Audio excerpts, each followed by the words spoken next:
بسم اللہ الرحمن الرحیم یا فاطمہ زہرا، یا فاطمہ زہرا، یا فاطمہ زہرا، یا فاطمہ زہرا، سینے میں لیے رنج و علم کرب و بلا کا، یا فاطمہ زہرا۔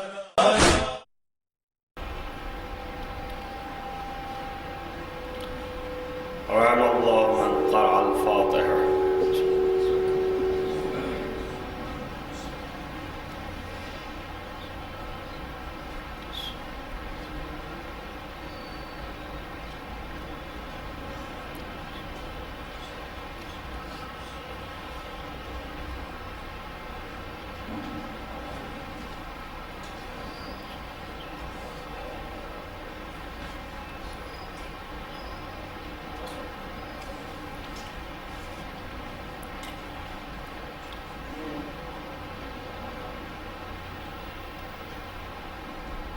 أعوذ بالله السميع العليم من الشيطان اللعين الرجيم.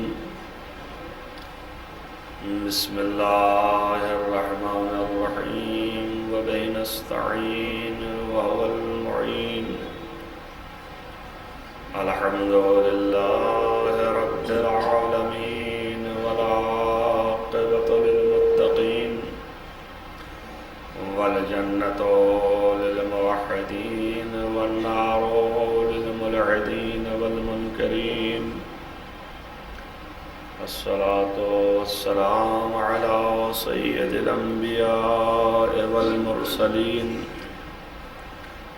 خاتم النبيين مولانا مولى الكونين جد الحسن والحسين أبي القاسم محمد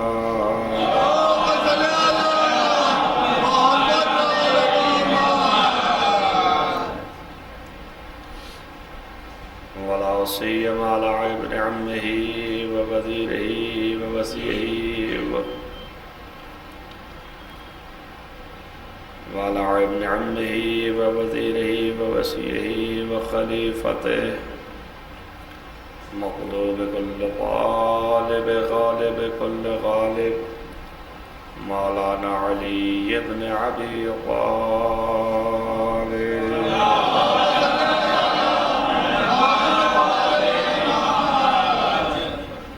ولعنة الله على أعدائهم أجمعين من هذا إلى قيام يوم الدين. أما بعد فقد قال الله سبحانه وتعالى في كتابه الحكيم. بسم الله الرحمن الرحيم. إنما يريد الله ليذهب عنكم الرجس أهل البيت ويطهركم تطهيرا.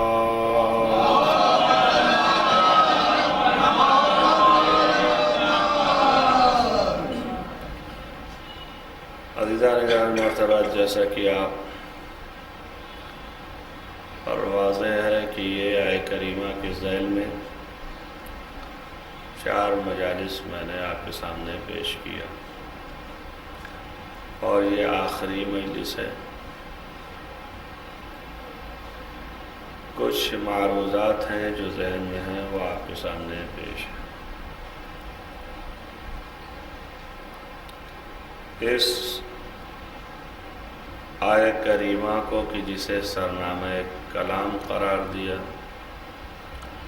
مشہور و معروف آیت ہے کہ جس کا معنی واضح اور روشن ہے. تمام دنیا میں ہر مسلمان اس آیت سے آگاہ ہے، اس حیثیت سے آگاہ ہے کہ یہ آیت ہر دور میں مورد بحث رہی. اس کے جس کی شان میں یہ آیت نازل ہوئی ہے وہ کون لوگ ہیں؟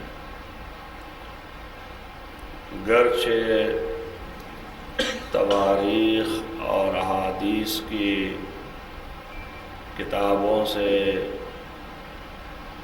یہی ظاہر ہوتا ہے کہ جن لوگوں کی شان میں یہ آیت نازل ہوئی ہے وہ صرف اور صرف محمد و آل محمد علیہ الصلوۃ والسلام،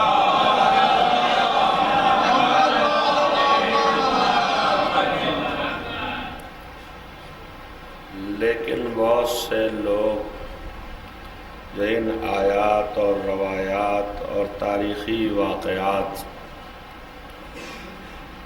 کو دیکھ کر کے اس کی تشریح میں بات کو ادھر ادھر گھما پھرا کر کے بھی غیروں کو داخل کرنے کی کوشش کی ہے، جو کہ بیجا ہے، اور سعی کیا ہے کہ بیان کریں کہ اس میں غیر بھی شریک ہیں۔ جن کو شریک کرنا چاہا ہے تاریخ اور حدیث کی کتابوں نے ان کے زبانی خود یہ بیان دیا ہے کہ وہ خود بتا رہے ہیں کہ یہ محمد و آل محمد کے لیے نازل ہوئی، تو یہ خود سب سے بڑی دلیل ہے کہ اس آیت کے مصداق اور اس آیت کے حامل صرف محمد و آل محمد علیہ الصلوۃ والسلام،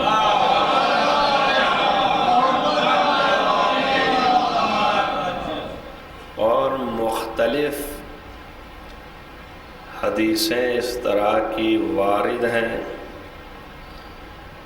جنہیں وہی لوگ کہ جو چاہتے ہیں کہ غیر کی شان میں لے آئیں ان حدیثوں کو بھی نقل کرتے ہیں۔ ایسا نہیں ہے کہ یہ حدیثیں وہ خود نظر انداز کر دیتے ہیں، اس کا مطلب یہ ہے کہ وہ یہ چاہتے ہیں کہ ان حدیثوں کے بیان کے بعد بھی آیت کی مصداق اور آیت کے وہ لوگ جو حامل ہیں ان میں شک پیدا کر دیں اور یہ ظاہر کریں کہ یہ مخلوط ہے، تو سوائے اس کے اور کوئی ہدف نہیں ہے۔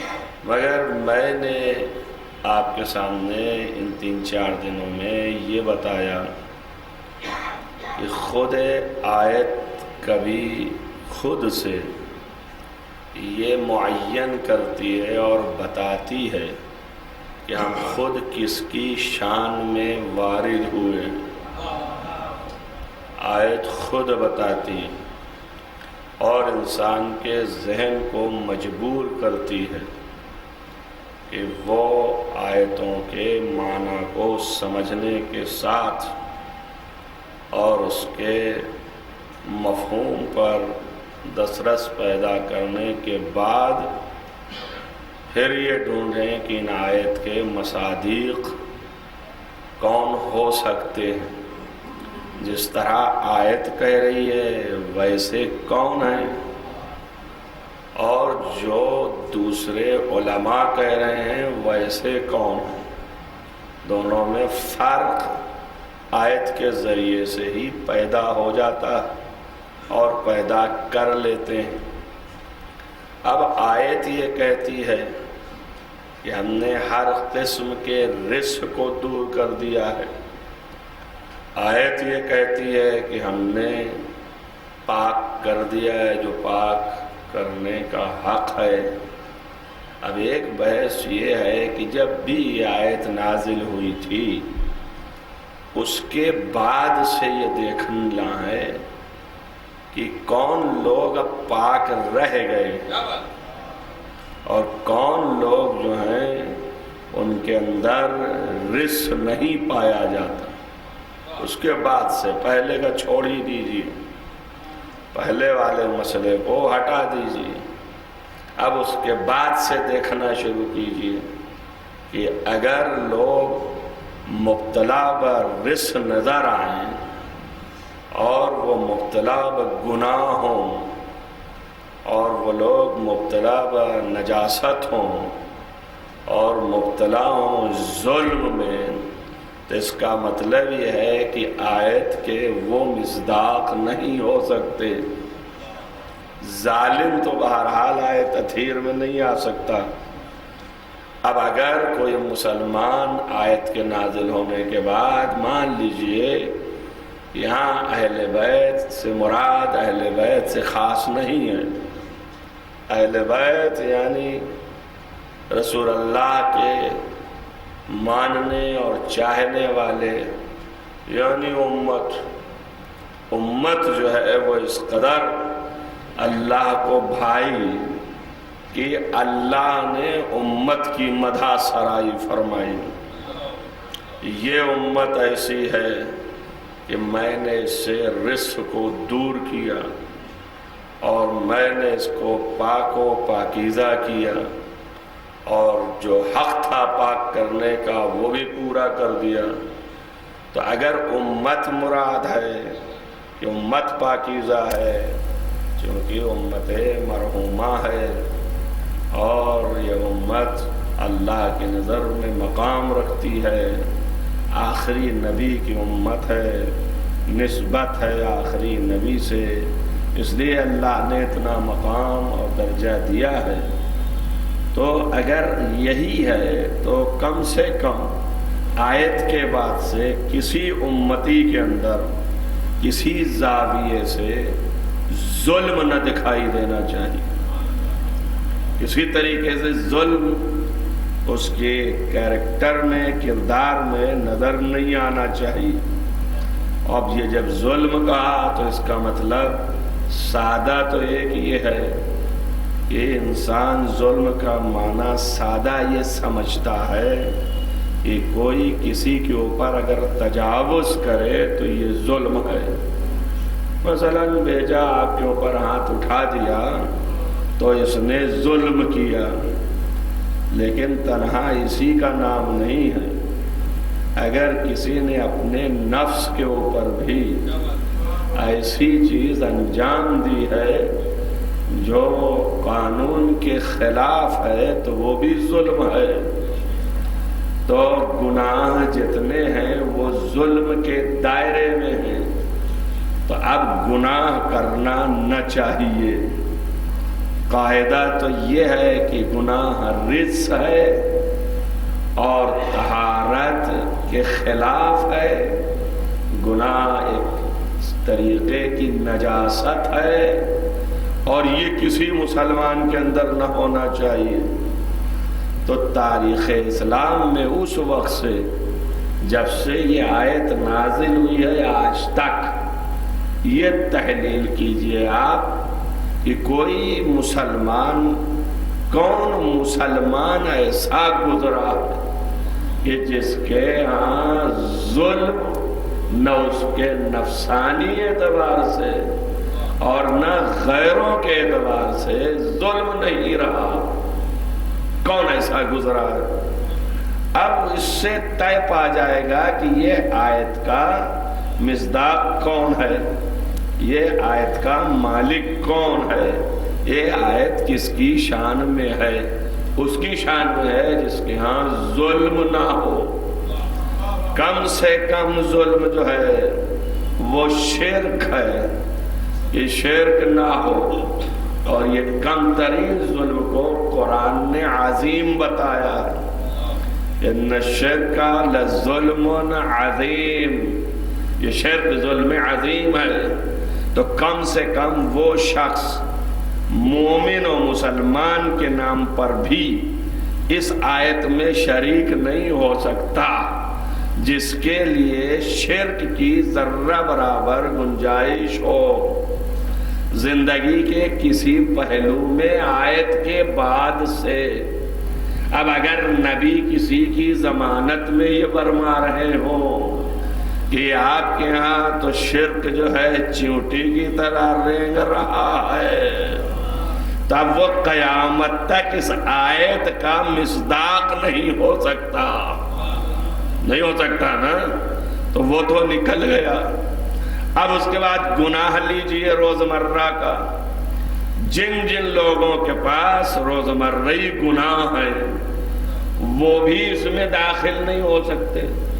کیوں؟ اس لیے کہ اگر نماز ایک وقت کی آپ نے قضا کی تو یہ آپ سے گناہ سرزد ہوا، یا عمدن ہوا یا دفعتن ہوا، بہرحال گناہ ہوا.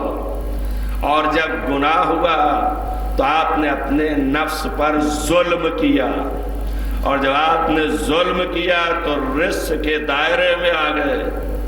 تو اب آپ سے رس جدا نہ ہوا. تو اس کا مطلب یہ ہے کہ کوئی مسلمان ایک بھی ایسا نہیں ہے کہ جو بری گناہ ہو، لہذا وہ داخل ہے رس میں. اور جب رس میں داخل ہے تو اس آیت سے خارج ہے. قرآن خود کہتا ہے کہ ہم تم کو ایسا نہیں چھوڑیں گے کہ تم سمجھ لو کہ جیسے ہو ویسے ہی چھوٹ جاؤ. سورہ آل عمران میں کہتا ہے ہم تمہارے درمیان خبیث مومن، بھائی مومن ایمان کے نام پر بہت سے آ گئے، تو اب کہہ رہا ہم تمہارے درمیان خبیث اور طیب میں تمیز کروا کے چھوڑیں گے. تو اس کا مطلب یہ ہے کہ آپ تو کہتے ہیں سبھی صحابی تھے، تو ان صحابیوں میں کچھ خبیث بھی تھے کچھ طیب بھی تھے، اور انہی دونوں میں تمیز کروانا مقصد ہے. اور جس پر لفظ خبیث آ گئی وہ اس آیت سے کٹ گیا ہے نا، اور جس پر طیب آ گئی وہ جو ہے آ جائے شاید، مگر شرط یہی ہے کہ رس نہ آنے پائے. مگر خبیث تو بہرحال بہت بڑا رس ہے، تو اب وہ تو کٹ ہی گیا. اب خبیث کی پہچان کیا کریں؟ کل میں نے آپ کو کہا خبیث در مقابل طہارت ہے، خباثت طہارت کے مقابلے میں ہے. تو اب خبیث کی پہچان کیا ہے؟ یہ خبیث ہے کہ نہیں ہے، اور یہ طیب ہے کہ نہیں ہے. اور اللہ قرآن میں کہہ رہا ہے کہ ہم تمیز کروائیں گے کہ خبیث کون ہے اور طیب کون ہے. تب اللہ کو یہ بتایا ہوگا نشانی کہ یہ خبیث ہے اور یہ طیب ہے. تو نشانیاں اللہ نے دی ہوں گی یا نہیں دی ہوں گی؟ تو کم سے کم خباثت کی بنیاد میں اگر قرآن کا جائزہ لیں تو بنیادی طور پر ظلم ہے. کسی کا حق چھین لینا یہ خباثت ہے. خباثت ادنا ترین گناہ ہے. کسی کے بارے میں جو ہے وہ تو ہے ہی ہے، اپنے نفس کے بارے میں تو وہ بھی خباثت ہے، وہ بھی گناہ ہے. تو اس طریقے سے ظالم اور خبیث ایک دوسرے کے توام ہیں، یعنی برابر ہیں. تو بس معلوم ہوا کہ جو ظالم ہے وہ خبیث ہے، اور جو خبیث ہے اس پر بھی ظالم کی لفظ رہے گی. اب اس سے زیادہ کیا پہچان دے؟ اب اس نے بتانا شروع کیا کہ ظالم کون ہے. وہ ظالم ہے کہ جو دوسرے پر تجاوز کرے. آپ کے مفہوم میں تو دوسرے ہم ہیں. اگر آپ ہماری طرف اٹھ کے کچھ تجاوز کریں بے جا تو 10 آدمی کھڑے ہو کے کہیں گے کہ ظالم ہے، انہوں نے ظلم کیا. اگر میں آپ کے خلاف کھڑا ہو جاؤں تو ہزارہ لوگ کھڑے ہو کے کہیں گے یہ ظلم کر رہے ہیں، ظالم ہیں. تو ہماری حیثیت آپ کی نظر میں تھوڑا بلندتر ہے تو اب وہ ظلم کی نسبت بھی بلندتر ہو جائے گی. یہ ان کے ساتھ تو کم ہے، عوامی تھے اور یہ عالم تھے، ان کو تو اور تحمل کرنا چاہیے تھا، تو اور بلندتر ہو جائے گا. تو اس کا مطلب یہ ہے کہ منصب بڑھنے سے بھی گناہ کے انداز جو ہیں وہ بڑھتے چلے جاتے ہیں. دادا ظلم بھی بڑا ہوتا چلا جائے گا. اب یہ بتائیے کہ غیر کے ساتھ تجاوز بے جا ہو اور بے احترامی ہو تب تو وہ ظالم ہو جائے، جو خود نبی ہی کے ساتھ کر دے تو پھر اسے کیا کہیں گے؟ ایک صلوات پڑھیں محمد وآل محمد۔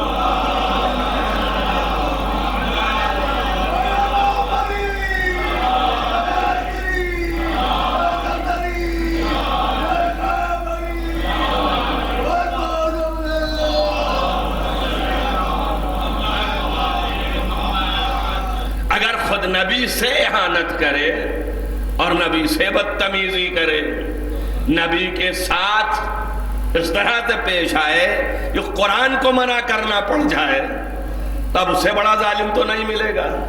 اور مصداق ظالم متعین ہو گیا تو وہ نکل گیا نا، سارا زور تو اسی کے داخل کرنے کا تھا۔ جس کو داخل کر رہے ہو قرآن نکال رہا، معلوم ہوا نہیں ہے۔ اب اس کے بعد پھر میں نے اول کلام کہا کہ جن کو لا کے داخل کر رہے ہو انہی نے کہا کہ یہ آپ کی شان میں ہے۔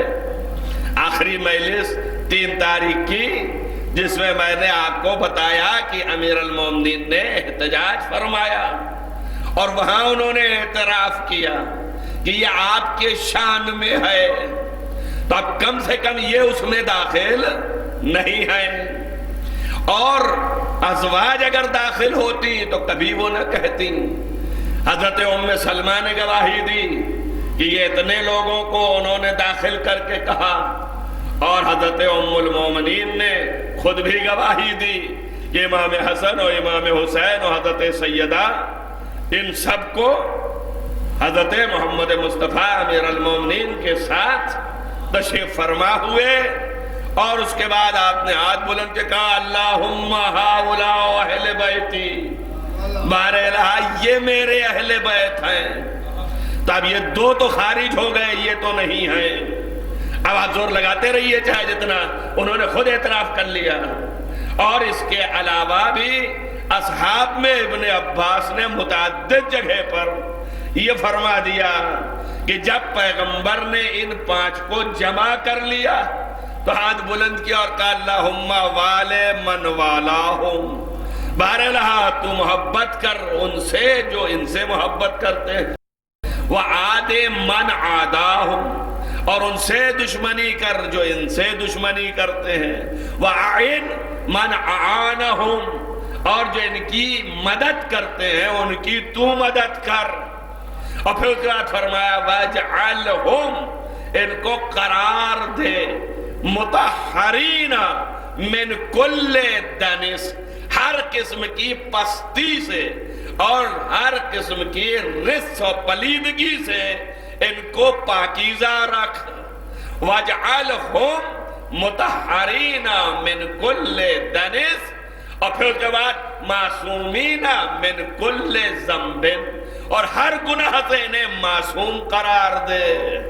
اور پھر اس کے بعد بھی جملہ ہے، آخری جملہ یہ وَأَيَّدَهُمْ بِرُوحِ الْقُدُسِ مِنْكَ، اور روح پاکیزہ سے ان کی تائید فرما۔ تو اب یہ صحابی بھی اعلان کر رہا ہے کہ اس میں ہم نہیں ہیں، انہی کو انہوں نے بلند کیا اور انہی کے لیے دعا کی۔ تو اصحاب نے بھی انکار کر دیا کہ ہم نہیں ہیں، ازواج نے بھی انکار کر دیا کہ ہم نہیں ہیں۔ اب جن کو آپ لے آ رہے ہیں وہ خود کہہ رہے ہیں ہم نہیں ہیں، اور آپ کہہ رہے ہیں کہ نہیں یہ ہیں، تو اب کیا کہا جا سکتا ہے کہ مدعی سست گواہ چست۔ اس کے اور کیا کہیں گے آپ کہ جو چاہ رہا ہے کہ داخل ہو جائیں جن کو، وہ خود کہہ رہے ہم نہیں ہیں۔ تب اس سے یہ ثابت ہوا کہ جو جن کو آپ چاہ رہے ہیں داخل کرنا وہ بھی کہہ رہے ہیں ہم نہیں ہیں، یہ ہے۔ اور اللہ بھی یہ کہہ رہا ہے جو ہم نے صفت بتایا ہے وہ ڈھونڈو کن میں پایا جاتا ہے۔ اب صفت جو پائی جاتی ہے طہارت کی اور قذارت سے دوری کی، وہ صرف 5 میں پائی جاتی ہے۔ 5 کے علاوہ چھٹا وہاں جو کوئی تھا ہی نہیں اس میں پائی جاتی۔ اب جب ہم 5 کہتے ہیں تو بہت سے لوگ یہ سمجھتے ہیں کہ خالی 5 ہی کی بات ہے، آپ تو کہتے ہیں 14 پاک ہیں، تو 14 کیسے آ گئے؟ یہ تو 5 ہی ہیں. تو اب اس میں جو باتیں ہیں وہ تفاسیر اپنی جگہ پر ہیں، لیکن اس میں ایک ایسا تھا کہ جس کی پیشانی پہ 9 نور اور ذوفغن تھے. ایک صلوات پڑھیں محمد وآل محمد.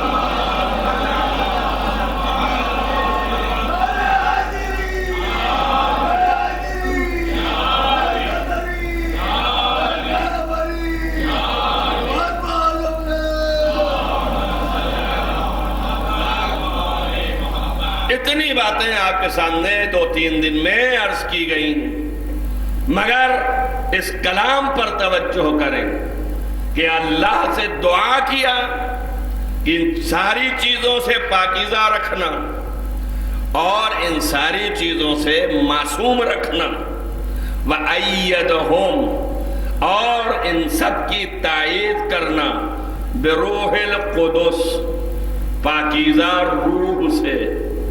اب میرا جو گفتگو کا آج ٹرن ہے وہ یہ ہے کہ نجاست و رس اور پھر قداست و طہارت یہ تو اپنی جگہ پر ہے.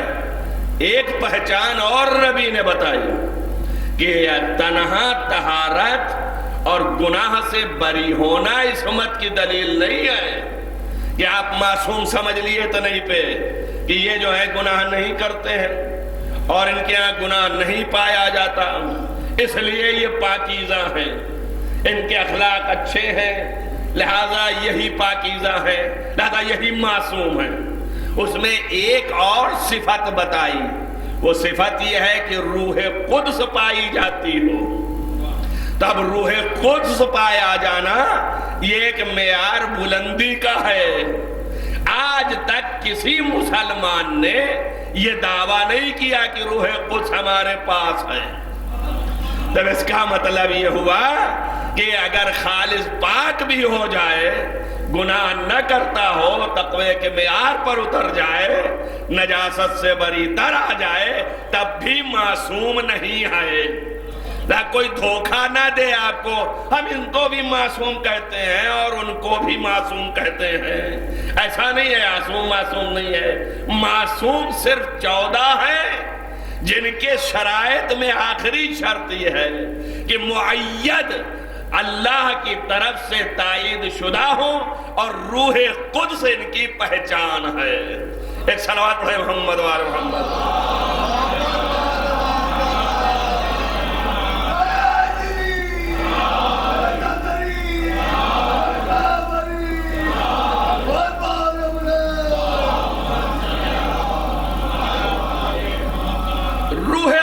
کیا ہے؟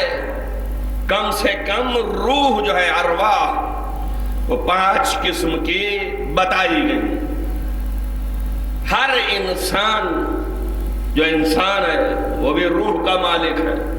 ہر جاندار جو ہے وہ روح کی مالک ہے. 5 قسم کی روح ہیں. ایک روح نباتی ہے، نبات جاندار، اور ایک روح حیوانی ہے، حیوان جاندار، اور ایک روح انسانی ہے، یہ انسان جاندار. روحیں الگ الگ ہو گئی. ایک جو ہے وہ نباتی ہے، ایک جو ہے وہ حیوانی ہے، اور ایک جو ہے وہ انسانی ہے. اور پھر اس کے بعد اللہ نے فرمایا کہ ایک روح جو اس سے بلند تر ہے وہ روح نبوتی ہے. تو وہ انسان سے ماورا ہے، یہ روح نبوتی ہے. یہ 4 ہو گئی. اور 5ویں قسم کی روح جو بتایا وہ فرمایا روح القدس ہے. یہ 5ویں قسم کی روح ہے جو اس سے بھی بلند تر ہے. اس کا ہر ایک کے صفات بتائے. یہ روح نباتی سے نمو کی کیفیت پیدا ہوتی ہے. روح حیوانی سے تحرک اس کی پہچان ہے. روح انسانی سے تفکر اس کا نشان ہے. اور پھر اس کے بعد روح نبوتی سے پیغام اوامر الہی کی پابندی اور خود رہنا، دوسرے کو اس پہ لے آنا، یہ اس کی علامت ہے۔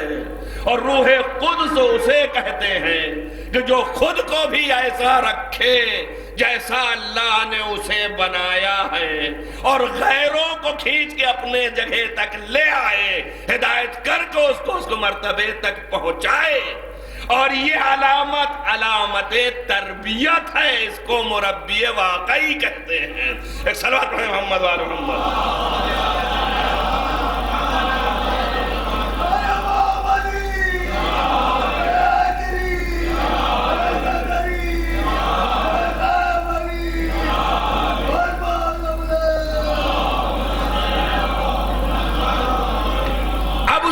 اللہ نے کہا یہ روح سب کو نہیں دیتا۔ قرآن مجید میں اس نے فرمایا کہ یلقی الروح، اللہ اس روح کو ڈالتا ہے۔ کہاں ڈالتا ہے؟ علی من یشاء من عبادہ، بعمرہ، اپنے امر سے اس روح کو القاء کرتا ہے۔ علی من یشاء من عبادہ، جن بندوں کو وہ چاہتا ہے یہ میرے خاص بندے ہوں، انہی کے اندر یہ روح قدس کو ڈالتا ہے۔ کس لیے ڈالتا ہے؟ تو اس کو بھی اسی آیت میں بیان کرتا ہے، لِيُنذِرَ يَوْمَ الطَّلَاقِ، تاکہ کائنات کو ڈرائیں قیامت تک اور قیامت کے لیے۔ تو ایک پہچان یہ بھی ہوئی قرآن کی زبان سے کہ روح قدس کہ صفت میں سے یہ ہے کہ وہ منذر بن کے آتا ہے۔ سمجھ میں آیا؟ وہ منذر بن کے آتا ہے۔ اب قرآن کہتا ہے انما انت منذر ولکل قوم ہاد، اے پیغمبر آپ منذر ہیں اور ہر قوم کے لیے ایک ہادی ہے۔ ہادی وہ ہے کہ جو ہدایت کرتا ہے، منذر وہ ہے جو ڈراتا ہے۔ ہر ہادی منذر ہے، ہر منذر ہادی نہیں ہے۔ اور کہا یہ کیسے ہے؟ کہا اس کے مسائل ہیں لیکن فی الحال بحث نہیں کرنا مجھے، اور یہ آخر میں چھوڑے دیتا ہوں۔ ڈرانے والا۔ اب اس کے بعد فرمایا کہ جب یہ آیت نازل ہوئی کہ اے پیغمبر آپ منذر ہیں اور ہر قوم کا ایک ہادی ہے، تو نبی نے تفسیر در منصور میں یہ ہے کہ اپنے سینے پہ ہاتھ مار کے کہا کہ میں منذر ہوں، اور اس کے بعد سامنے نظر اٹھائی علی آ رہے تھے، ان کے سینے پہ ہاتھ مار کے کہا وَأَنْتَ ہادی یا علی ابن ابی طالب۔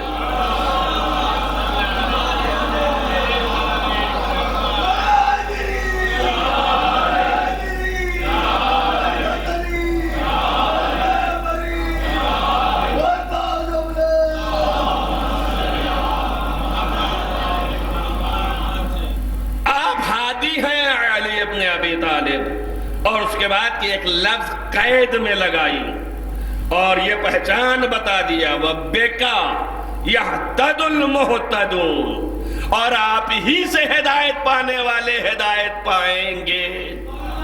اب آپ سوچئے نبی فضیلت بیان کرتے ہیں اور آپ نے اپنی کتابوں میں لکھ کے ہم تک پہنچایا ہے، تو ہم جو ہے اسے پڑھ کر کے سمجھنے کی کوشش کرتے ہیں۔ جب نبی نے یہ کہہ دیا کہ آپ ہی سے ہدایت پائیں گے ہدایت پانے والے، تو نبی کہہ کس سے رہے تھے؟ بھائی اصحاب سے کہہ رہے تھے یا ہم کو سنا رہے تھے؟ مخاطب جو ہوتا ہے اس سے کہا جاتا ہے نا، تو ہم تو موجود نہیں تھے کہ ہم کو سنا رہے تھے، وہ تو آپ ہی کو سنا رہے تھے، تو کم سے کم یہ سننے والا تو اب گمراہ نہیں ہونا چاہیے تھا نا۔ اب اس کے معنی یہ ہو گئے کہ بغیر علی کے ہدایت پا نہیں سکتا، تو اب جس نے علی کو چھوڑا وہ ہدایت یافتہ نہ رہا، اور جو ہدایت یافتہ نہ رہا وہ گناہ میں مبتلا ہو گیا، اور جو گناہ میں مبتلا ہو گیا وہ آیت تطہیر کا مصداق نہ رہا۔ صلوات علی محمد وعلی محمد۔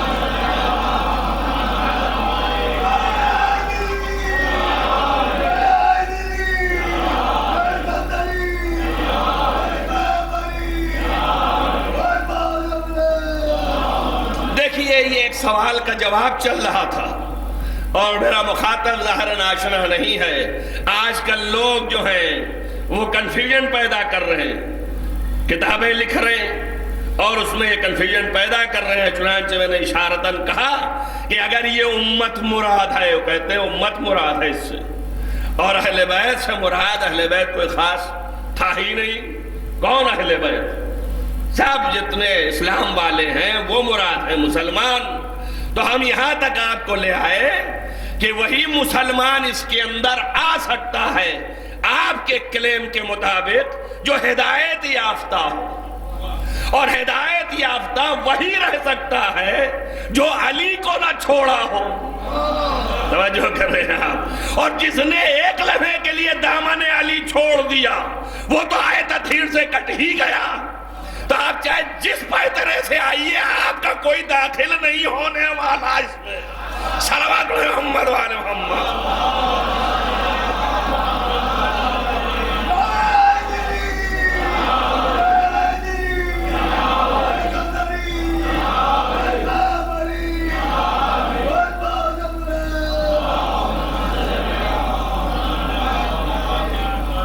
لہذا ان تمام بیانات سے واضح ہوا کہ یہ آیت صرف مخصوص ہے اس کے لیے کہ جو ہدایت دینے والا ہے، اس کے لیے نہیں ہے جو ہدایت لینے والا ہے۔ دونوں میں فرق ہے۔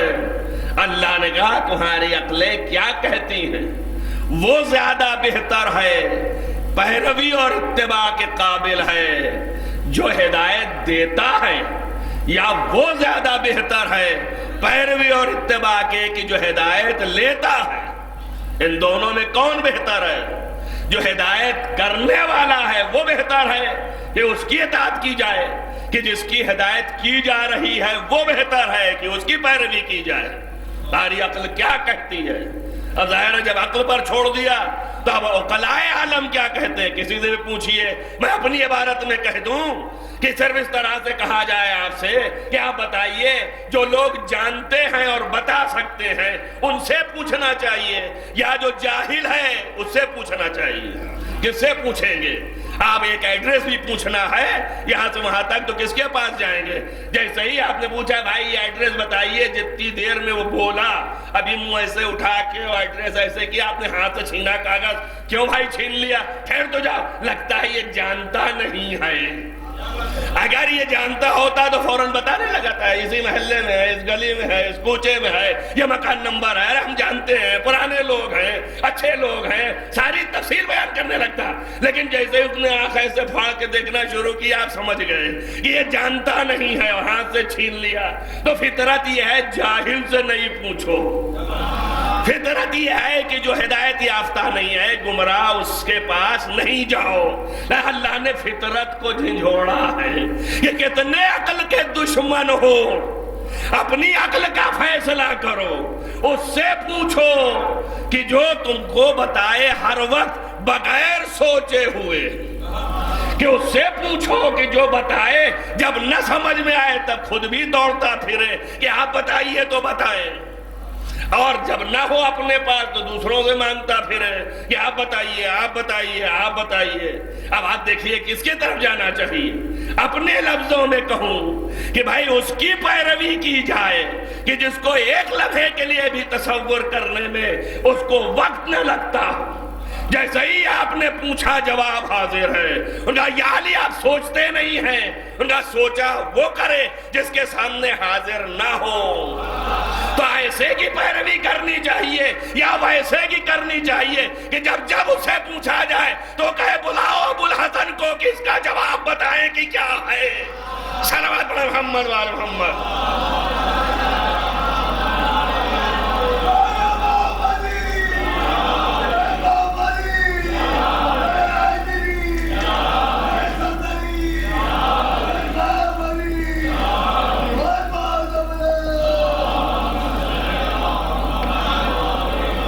ظاہر ہے کہ یہ آیا کہاں سے؟ ایدہم بروح القدس، یہ آیا روح القدس سے۔ یہ وہ روح ہے کہ جسے اللہ نے ہر ایک کو نہیں دیا، صرف خاص بندوں کو دیا ہے۔ اور یہی روح کی خاصیت ہے کہ علم ما کان و ما یکون۔ اس روح کی 4 خصوصیت محکم ترین ہیں۔ ایک یہ کہ جو بھی گزر گیا اور جو بھی آنے والا ہر چیز کا علم اس روح کو موجود ہے۔ یہ روح علم رکھتی ہے ما کانا ما یکون، جو گزرا وہ بھی، جو آنے والا ہے وہ بھی، یہ سب علم میں ہے اس روح کے۔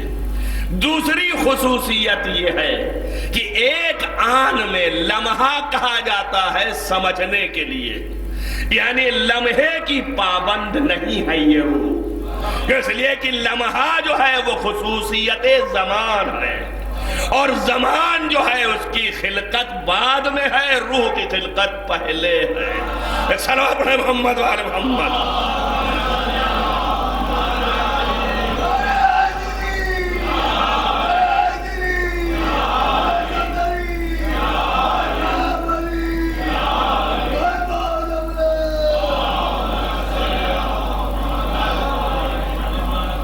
آپ کے سمجھنے کے لیے لفظ لائی گئی، یہ پابند زمان نہیں ہے، لمحوں میں سرا سے ثریا کا سفر کرتی ہے اور مشرق سے مغرب کو طے کرتی ہے، اتنا زیادہ وقفے میں کہ پلک جھپکنے میں جو وقت لگتا ہے اس سے بھی زیادہ کم وقت میں۔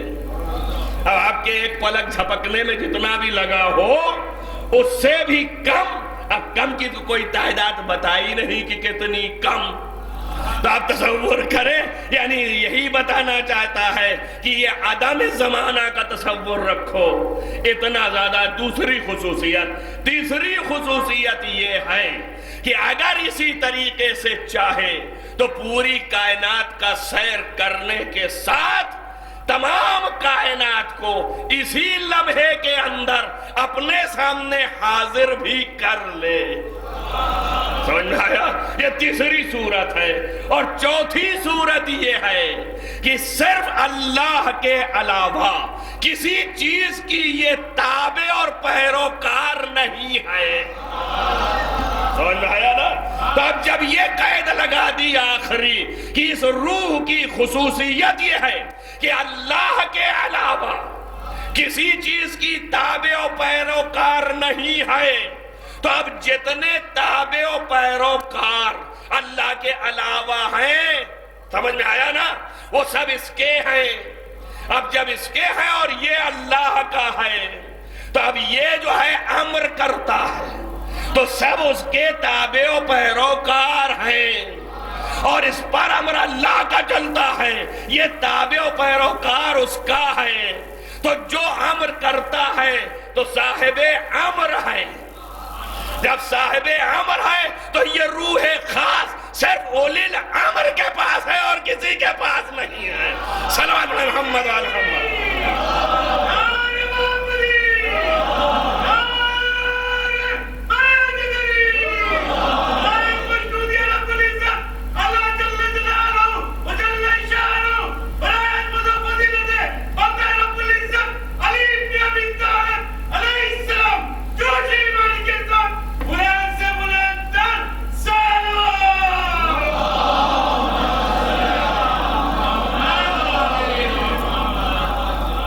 یہ روح کی خصوصیت ہے، اور یہ روح اگر کہیں اور بھی ہوتی، گرچہ منحصر کر دیا میں نے لا کے، یہ اولو الامر کے پاس ہے۔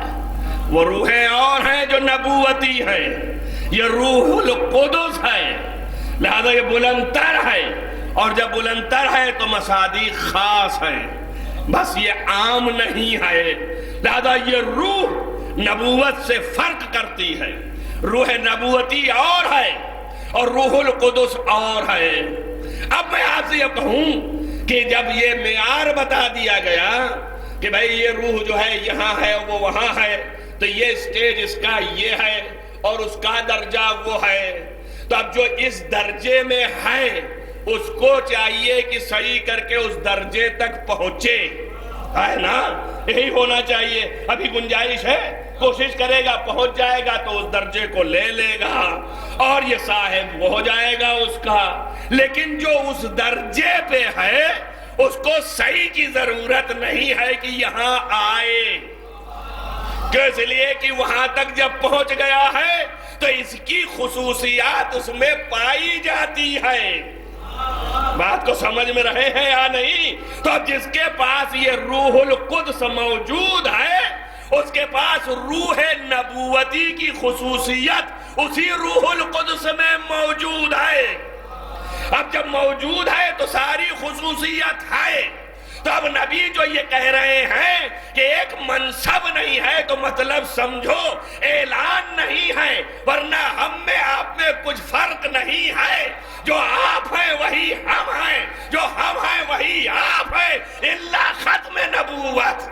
صلوات محمد وآل محمد۔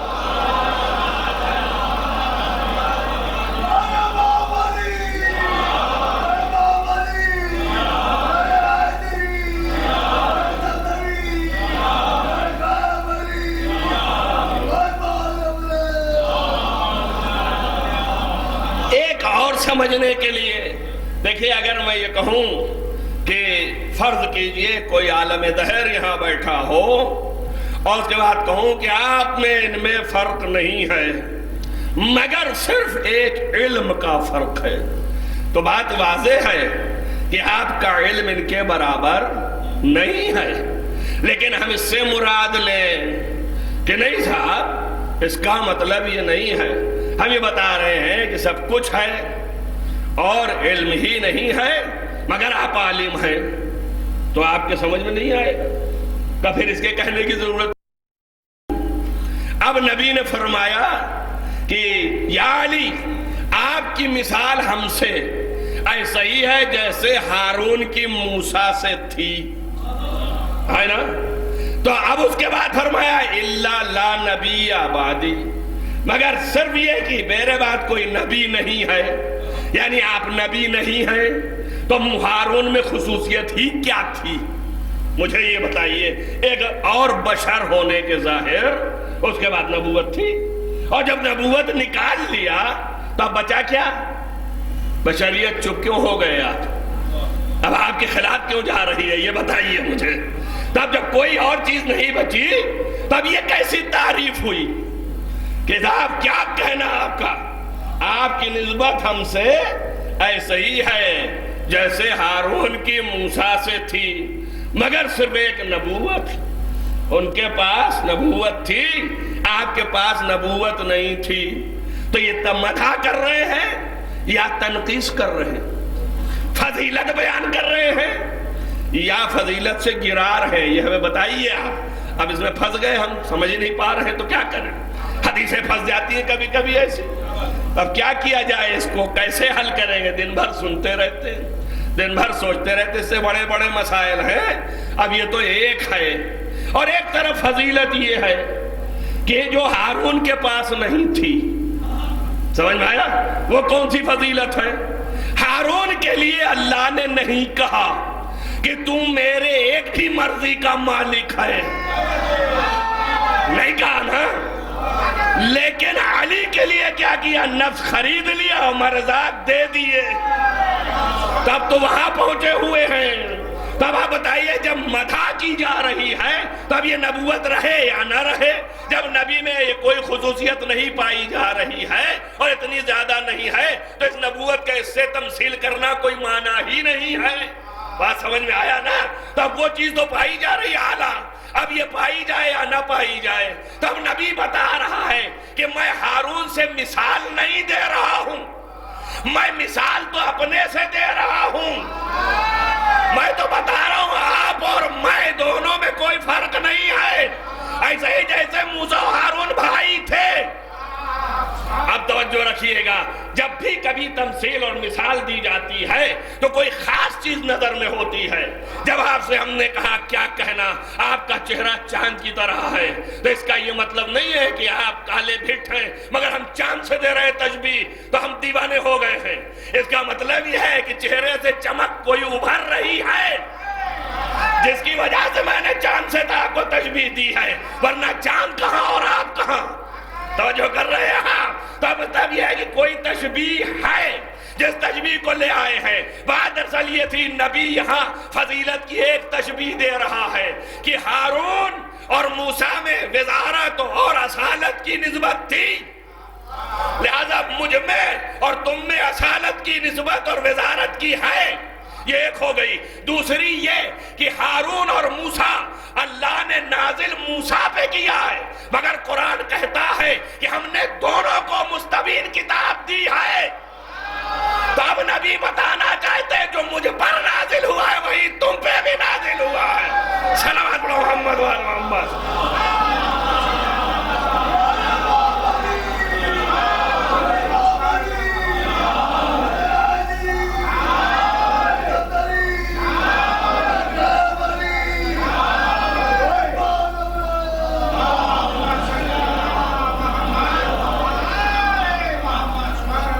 سے پوچھتا ہوں یہ کیسے؟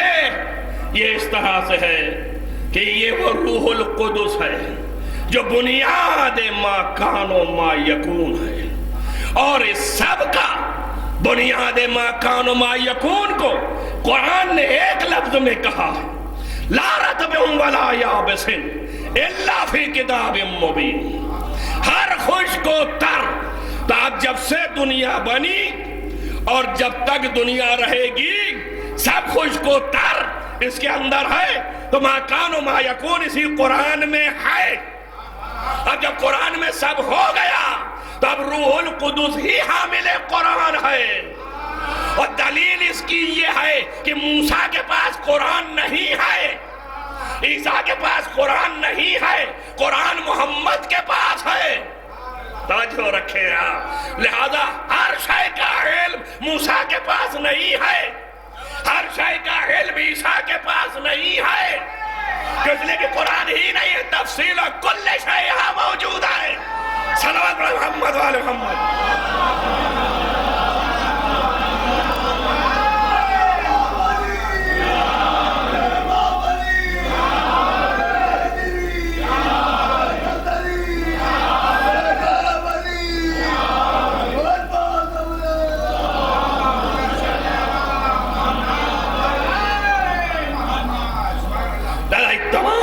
تفاصیل جو ہے اس کے اندر موجود ہے، اور یہ جو ہے ہر چیز کا عالم ہے۔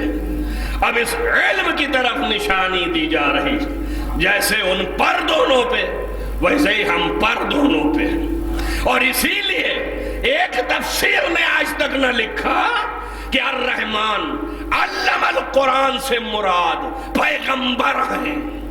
توجہ کریں آپ، ایک تفسیر نے نہیں لکھا، بین الفریقین یہی لکھتے رہے کہ علم القرآن سے مراد علی ہیں۔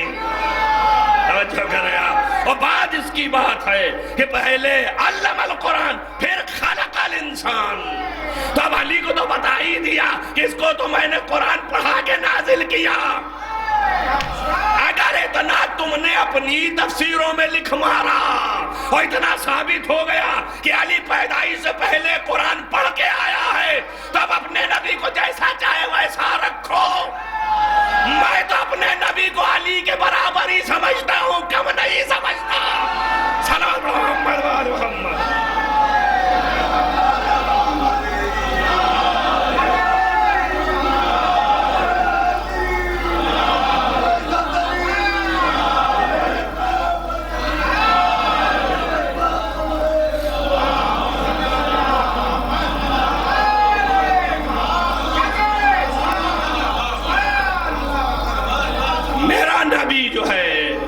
تو میں کر ہی نہیں سکتا ہوں، سوچ ہی نہیں سکتا ہوں، اول وجود، اول نور، بلکہ نقطہ دائر الوجود، اصل وجود، حقیقت وجود، اور جو اس کا دوسرا حصہ ہے جب وہ لے کے آتا ہے تو یہ بھی لے کے آئے گا نا۔ اکثر و بیشتر ہم گھما پھرا کے کہتے رہتے ہیں پھر یہ کیا بار بار نازل ہو رہا ہے، ہم اس کو نہیں ماننے کو تیار ہیں۔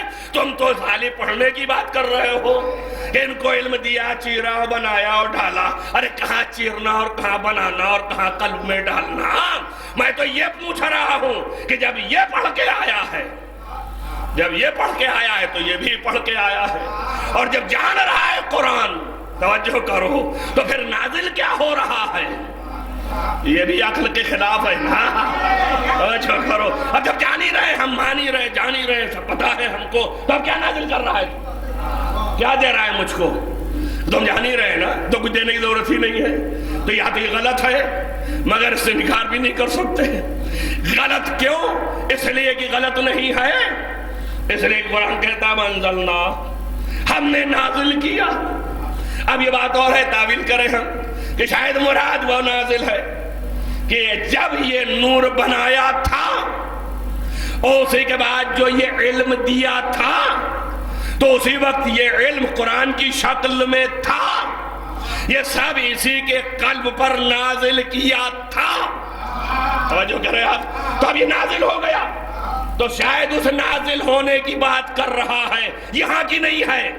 توجہ رکھنا میری بات پر، ہے نا ایسا؟ اور ہو سکتا ہے بہت سے یہ پڑھیں، ہمارا بھی نظریہ یہی تھا اور بڑے بڑے بزرگوں کا ہے، شیخ صدوق کا بھی یہی ہے، اور ابھی شاہد لاتا ہوں۔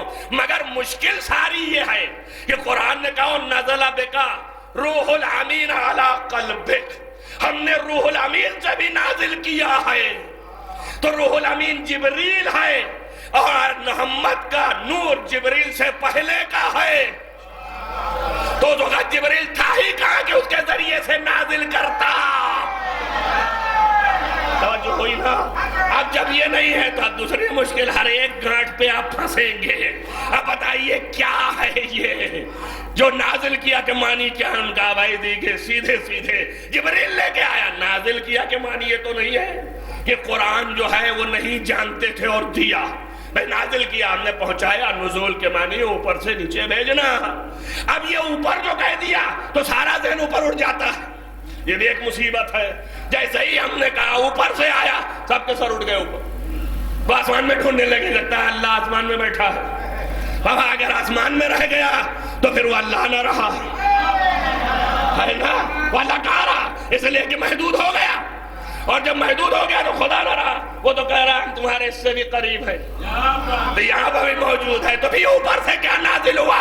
ارے اتنی بلندی سمجھتے ہوتے تو سمجھ جاتے کہ قرآن چونکہ اتنا بلند ہے کہ اس کو پستی سے نسبت نہیں دی جا سکتی، اس لیے اللہ نے کہا بلندی سے آیا ہے، یہ پستی کی چیز نہیں ہے۔ اگر اتنا سمجھ گئے تو جان لو قرآن جب اتنا ہے کہ پستی میں نہیں اس کی نسبت دی جا سکتی، تو جو حامل قرآن ہے اسے بھی کبھی پستی سے نسبت نہیں دی جا سکتی۔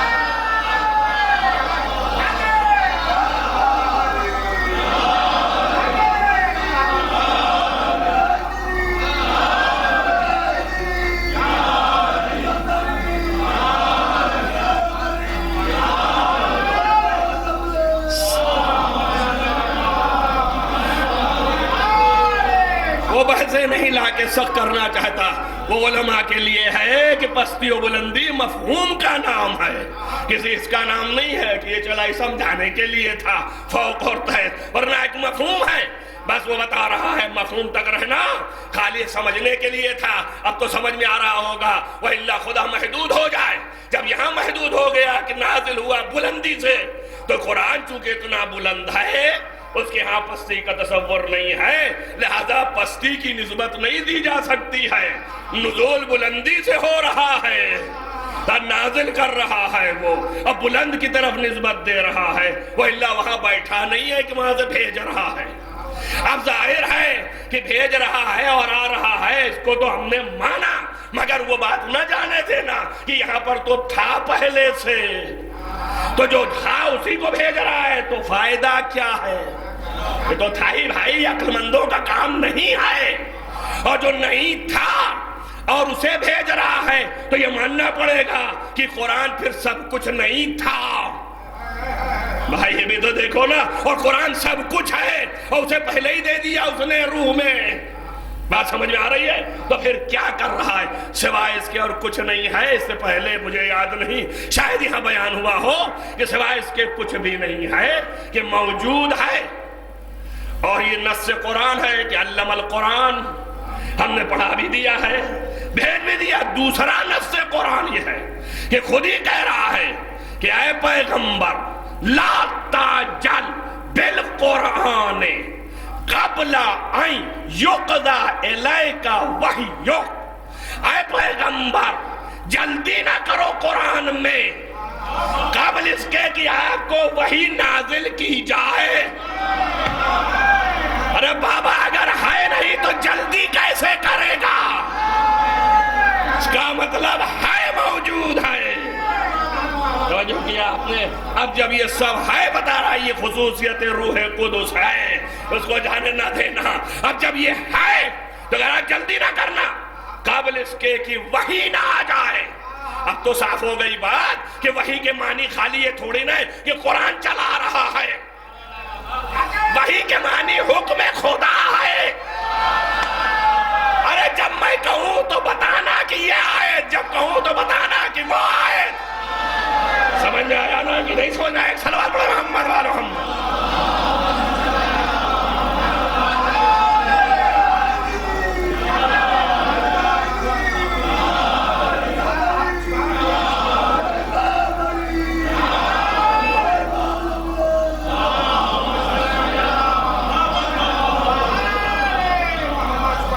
جب یہاں تک پہنچ گئے تو ظاہر ہے کہ سب کچھ بھرا ہے، اور چونکہ مقتضائے بلاغت سے واقف نہیں ہوں اس لیے جہاں چاہتا ہوں دے رہا ہوں۔ اور بلاغت یہ ہے کہ جس چیز کی ضرورت ہے وہی دینا چاہیے۔ بلاغت کے معنی یہ ہے اب میں واقف نہیں ہوں تو جو چاہا وہ ڈال دیا آپ کے سامنے ہے، آپ نے ادھور لیا جو بھی چاہا وہ، لیکن مسئلہ یہ ہے کہ میں واقف نہیں ہوں اور وہ خالق بلاغت ہے۔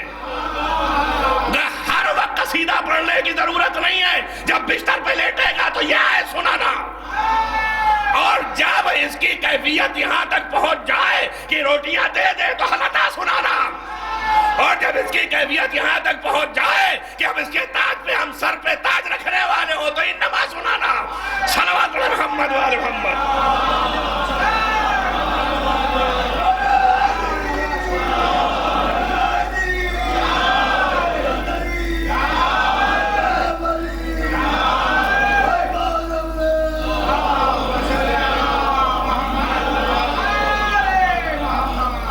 وحی کے معنی یہ نہیں ہے۔ اب ظاہر ہے کہ میں آپ سے پیغام کہہ رہا ہوں، آپ میری بات کو جانتے ہیں، واقف ہیں۔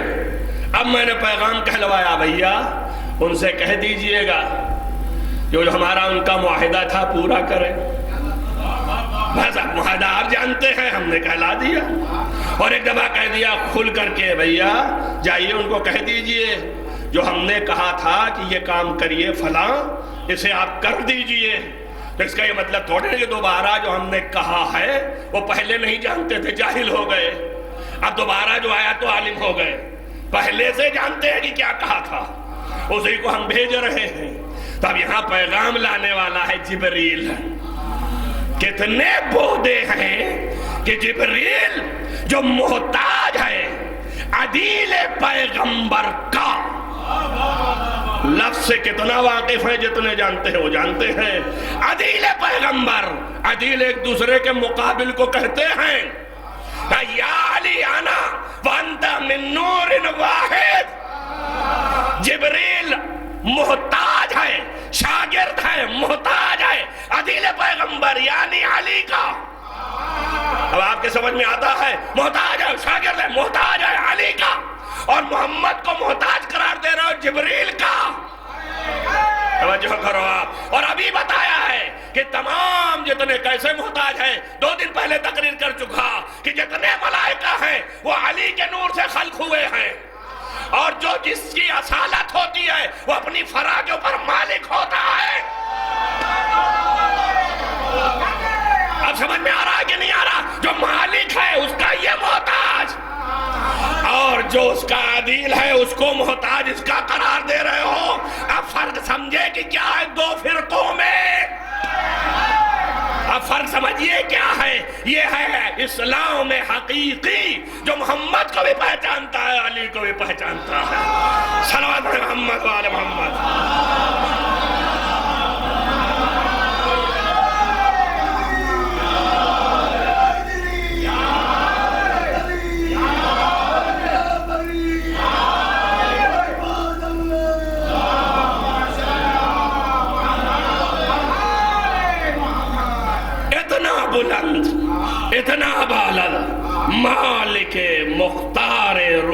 القدس علی ابن ابی طالب ہے نا۔ اب بات کو سمجھیے، جو اتنی فضیلت کا مالک ہو اسی کو کہا جا سکتا ہے کہ اگر یہ نہیں ہوتا تو پھر کوئی اس کا مساوی نہیں ہو سکتا تھا۔ تو اب یہ کیا ہو رہا ہے؟ فضیلت ہی تو بیان ہو رہی ہے، مداحی تو ہو رہی ہے، حقیقت فاطمہ بیان ہو رہی ہے کہ جتنا علی کے پاس ہے، اور اگر علی سے زیادہ بھی کوئی فضیلت ہوتا تو علی کی نوبت نہیں تھی، وہ فاطمہ کا کفو ہوتا۔ اور جو کر رہا معنی ہی سے عبارت کا یہ ہے۔ اب علی نہیں ہے تو کوئی ہے کہ نہیں ہے؟ اگر ہوتا کوئی نہیں ہے سوائے علی کے، کوئی کفو نہیں ہے الا علی۔ تو جتنے اصول کے مالک علی ہیں اتنے اصول کے مالک سیدہ ہیں۔ اور جو کیا نا ہم نے یہ عین فضیلت حضرت زہرا صلوات محمد والا۔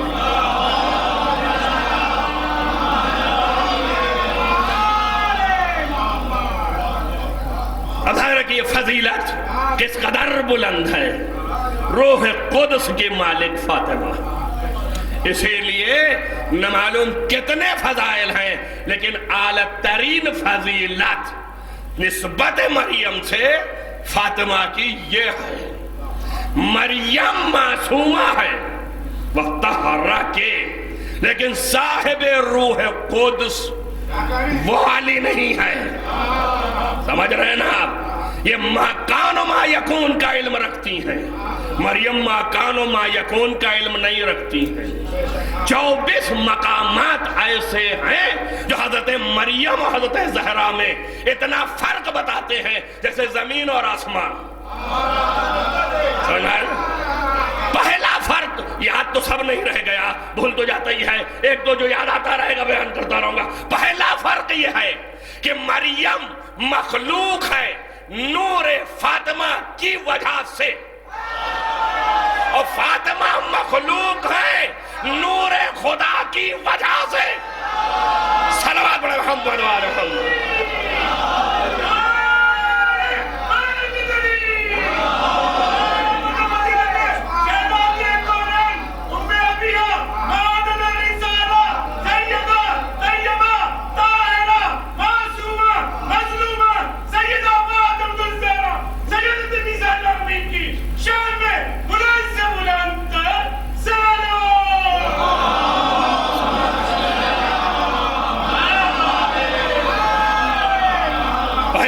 لے لیجئے، سب پر بھاری ہے، یہ سب پر بھاری ہے۔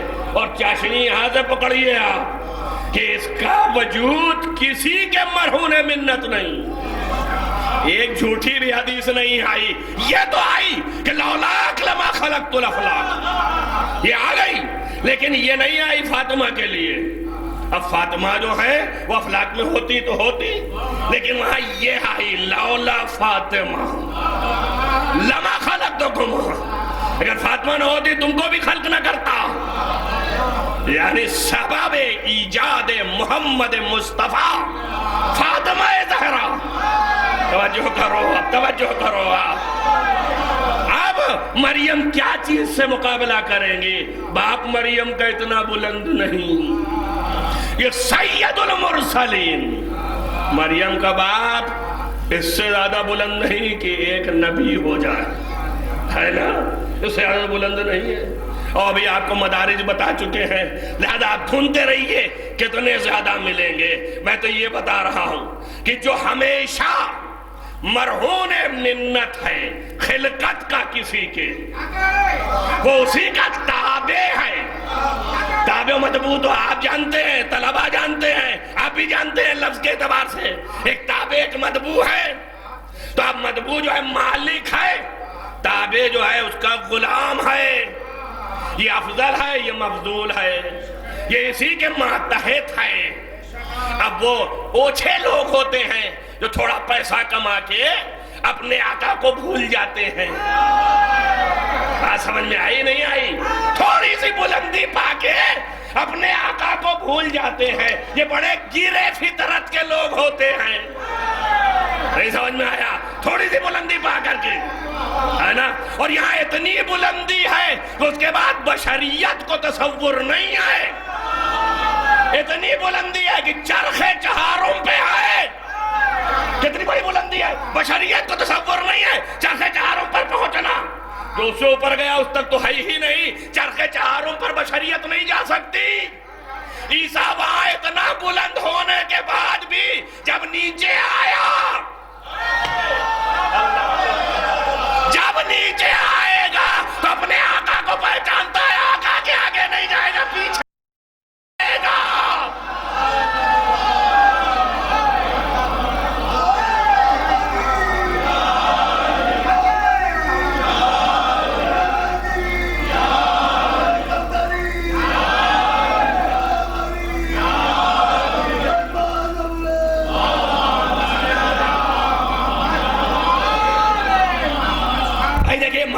تحلیل کبھی الٹ دیتی ہے، کبھی پھیر دیتی ہے. ہماری کچھ مجبوریاں ہیں جس کی وجہ سے ہم مجبور ہو جاتے ہیں، ورنہ اقبال تو اپنی جگہ پہ ہے کہ ایک نسبت جو ہے ان کو ہے اور 3 نسبت ان کو ہے. اگر یہی نسبت سے فضیلت دی جائے تو میں اس علامہ کو کہتا ہوں کہ اگر اسی نسبت سے فضیلت دے گا کہ زینب کی فاطمہ کی 3 نسبت ہے، ایک تو یہ کہ سید المرسلین کی بیٹی، ایک تو یہ کہ شیر خدا کی زوجہ، ایک تو یہ کہ تمام ائمہ کی ماں، ہے نا؟ یہ 3 نسبت ہے اور یہی افضلیت کی دلیل ہے. گرچہ ہے لیکن اگر یہی قرار دیا تو پھر زینب کو کہاں رکھے گا؟ بتا مجھے. زہرا میں ساری چیزیں ہیں 3 مگر زینب میں 4 ہے، تو اب زینب کو کہاں لے جائے گا؟ پھنس گئی نا آپ، یہاں پر آگے نہیں بڑھ سکتے ہیں آپ کہ کدھر لے جائے گا. قسم خدا کی مجبوری نہ ہوتی تو انبیاء سے تو افضل ہے ہی زینب، آج چہردہ معصوم سے بھی مجھے لے جاتا، لیکن مجبوری ہے میری، اس لیے کہہ رہا ہوں کہ زینب سب کچھ ہونے کے بعد بیٹی فاطمہ کی ہے، اس لیے ثانیہ زہرا ہو کے رہ گئی. صلوات محمد و آل محمد.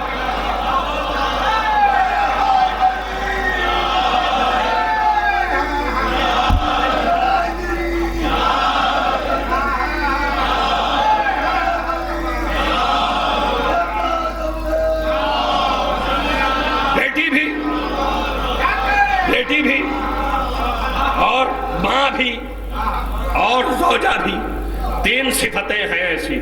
مریم بیٹی ہے اور ماں ہے، زوجہ ہے ہی نہیں. سلیقہ زوجیت نہیں ہے، سلیقہ زوجیت نہیں ہے، طریق و سیرت زوجیت نہیں ہے. لہذا ان کی ایک نسبت ہے کہ وہ مہدر عیسیٰ ہے، اور یہاں 3 نسبت ہے، اور اس 3 نسبت میں بھی بہت بڑا فرق ہے. 3 میں بھی بہت بڑا فرق ہے، اور یہ مادر میں بھی بہت بڑا فرق ہے کہ مادر میں بھی یہ 1 کی ماں ہے اور وہ 11 کی ماں ہے.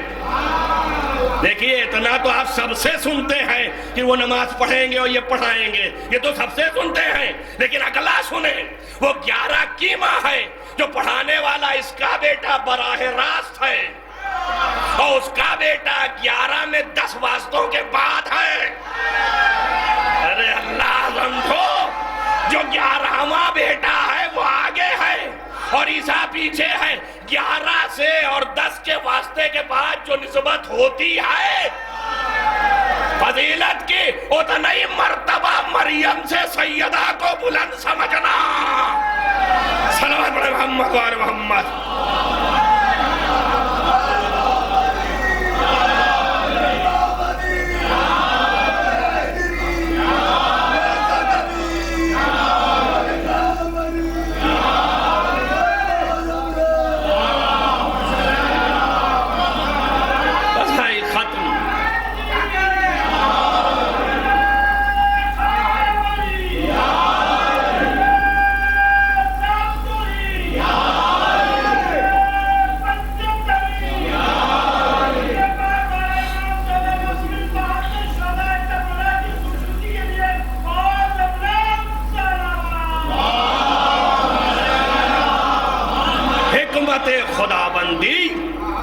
کوئی نہیں جان سکتا جب تک کہ وہ نہ بتائے.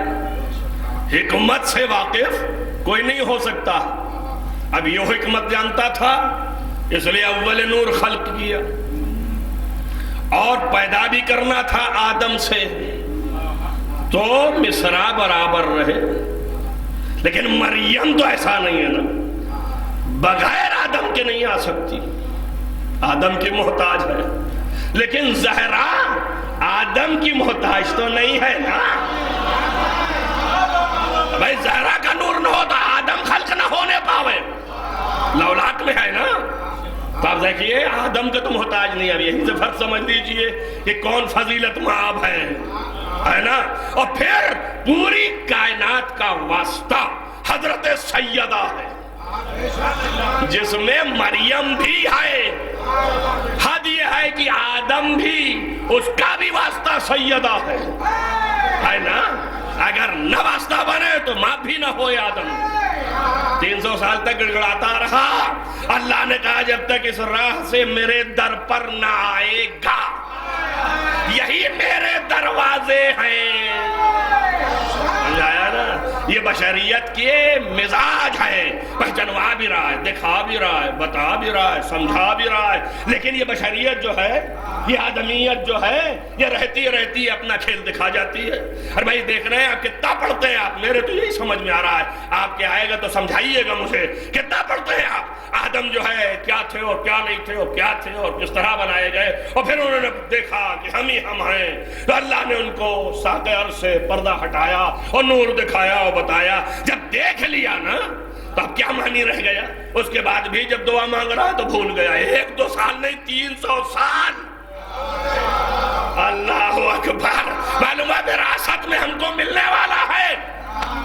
ایک بات کہہ رہا ہوں سمجھیے گا اس کو. بابا آدم بھول گیا، یہاں نہیں دیکھا تھا. آدم بھول گیا وہاں جہاں حضرت قدس میں دیکھا تھا، وہ بھی آنے کے بعد بھول گیا. توجہ کرو، نبی بھی تھا. آپ کہیے نبی بھولتا نہیں ہے، اسی لیے تو گھبرا کے ترک اولا لائے. ابھی 300 سال تک کیوں نہیں جو ہے واسطہ دے رہا ہے نا. اب اللہ نے کہا جب تک ان کا واسطہ دے کے نہیں آئے گا. آپ سوچئے کتنا جلدی ہم بھولتے ہیں. یہ کہاں سے وراثت میں آیا نا. تو اب ضروری وہ لوگ کہتے ہیں کہ بھئی یہ فضائل کب تک پڑھتے رہو گے، کچھ معاشرے کی اصلاح کرو. توجہ کریے آپ. ارے معاشرے کی اصلاح کرو کس بات سے؟ بتائیے ان کو کہ یہ حرام ہے، بتائیے ان کو کہ یہ حلال ہے. بھلے یہ تو بتائیے کہ کہاں سے حرام نکلا، کہاں سے حلال نکلا. اگر یہی حرام جسے کہہ رہے ہو، اگر یہی حلال جسے جان رہے ہو بغیر ان کے لے آئے تو یہ حلال حرام ہو جائے گا. صلوات پڑھو محمد وآل محمد.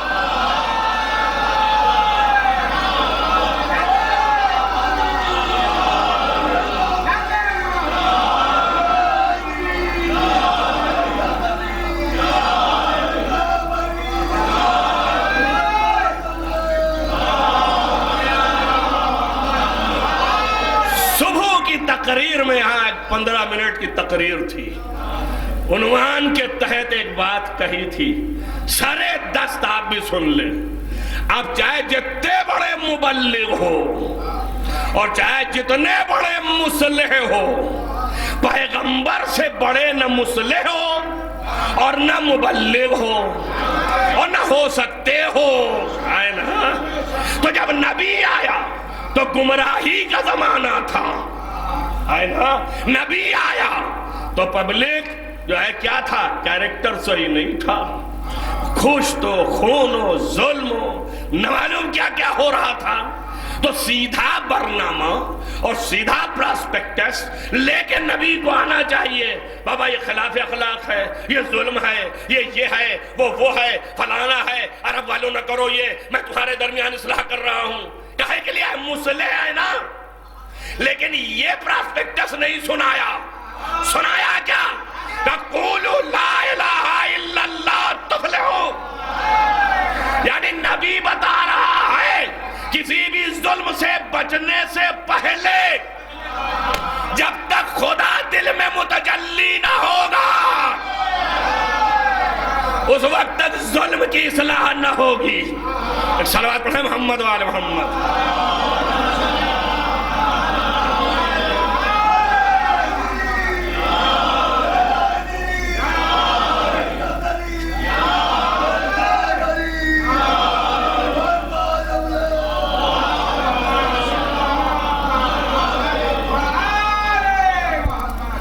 کردار کی اصلاح اور سارے احکام پر پابندی جب تک کہ عقائد محکم، جب تک کہ خدا کی معرفت نہ آئے.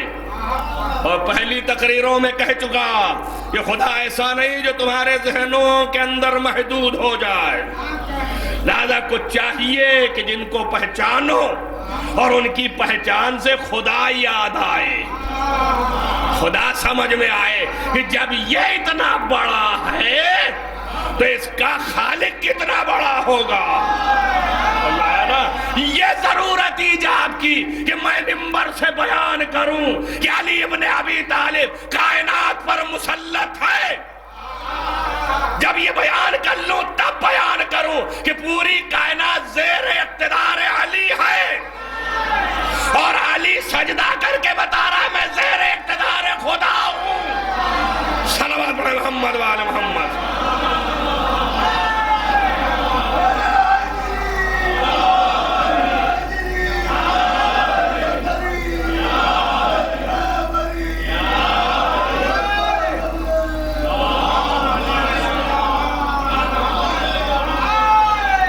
بہت عظیم المرتبت ہستیاں ہیں محمد و آل محمد. ان کی معرفت خدا کی معرفت، یعنی کس معنوں میں؟ اسی معنوں میں ہے کہ جب ان کی معرفت ہوگی تو آپ سمجھو گے کہ اب یہ سجدہ کیوں کیا. کسی نے کہا تھا کہ علی کو ضرورت ہی نہیں تھی، اگر علی چاہتے تو اپنی خدائی منواتے، لیکن اپنے کو نثار کر دیا صرف دو پہ. ساری قدرت دکھا کے اللہ کو بچاتے رہے، نبی کو بچاتے رہے، دو پہ نثار کر دیا. یہ منصب علی ہے، جو کہ وقت بہت ہو گیا.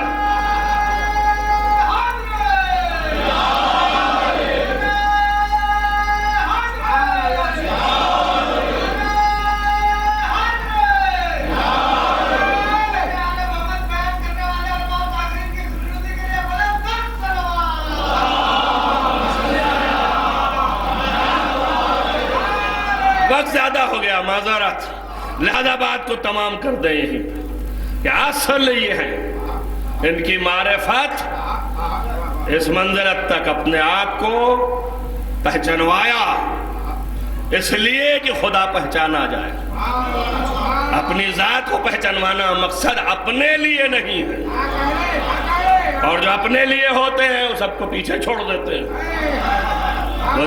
ہو جاتے ہیں اپنی ذات کے لیے. علی ابن ابی طالب نے اپنی ذات خدا پہ اور نبی پہ نثار کر دیا، خدا اور نبی پہ نثار کر دیا. اب تقاضا یہ ہے کہ اللہ ان کی ذات پر نثار کرنے والے پیدا کرے. حق یہ ہے. اب سمجھ میں آیا نا؟ تو اس میں بڑے بڑے بھی ہوں گے، چھوٹوں میں تم ہو. اب دل چاہے فہرست میں نام لکھوا لو، دل چاہے کٹوا لو. صلوات محمد وآل محمد.